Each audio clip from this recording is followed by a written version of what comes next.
Театральный коллектив детского дома номер 1 Сыктывкара стал лауреатом первой степени интернет-конкурса «Дети детям».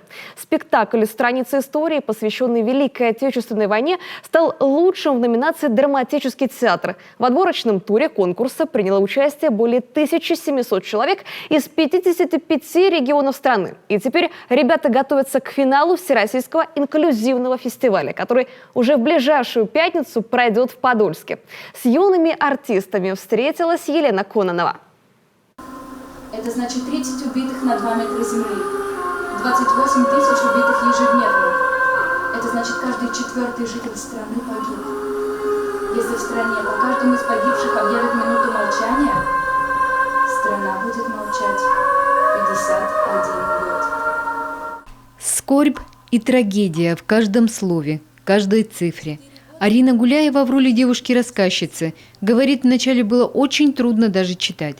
Слезы наворачивались на глаза. И не только у нее. Ребята каждую сцену пронесли через себя, сквозь сердце, прочувствовали. И теперь понимают, что пришлось пережить людям во время Великой Отечественной войны. Смотрели спектакли. Я смотрела спектакль «Опаленное детство». Этот спектакль мне посоветовал, во-первых, мой педагог в гимназии, а во-вторых, я считаю, что там очень хорошо передается атмосфера войны, и посмотреть этот спектакль было бы очень даже нужно каждому. Поэтому неудивительно, что спектакль детского дома номер 1 пришелся по душе и строгому жюри Всероссийского инклюзивного фестиваля «Дети детям». Постановка «Страницы истории» стала лучшей в одной из номинаций интернет-конкурса. Для хореографа Ольги Мрук эта постановка стала дебютом. До этого педагог ставила только танцы. В прошлом году мы решили поставить спектакль, посвященный 75-летию победы в Великой Отечественной войне.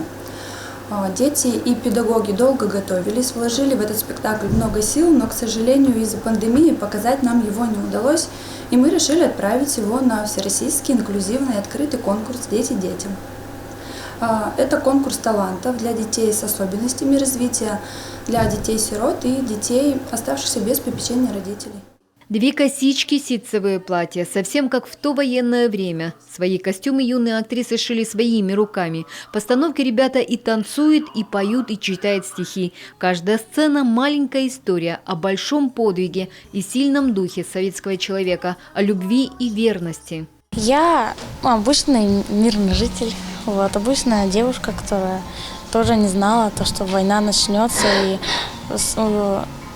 Например, у меня есть брат, и он тоже ушел на фронт, и я как сестра волнуюсь за него и все.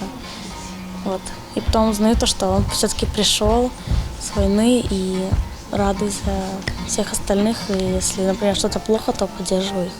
Впереди серьезные испытания. Ребятам предстоит выступить в финале Всероссийского фестиваля на большой сцене перед жюри, в состав которого входят известные актеры, телеведущие, режиссеры театров и хореографы. Поэтому ежедневно после уроков все бегут на репетицию, чтобы оттачивать до идеала каждый шаг и помнить на зубок каждое слово.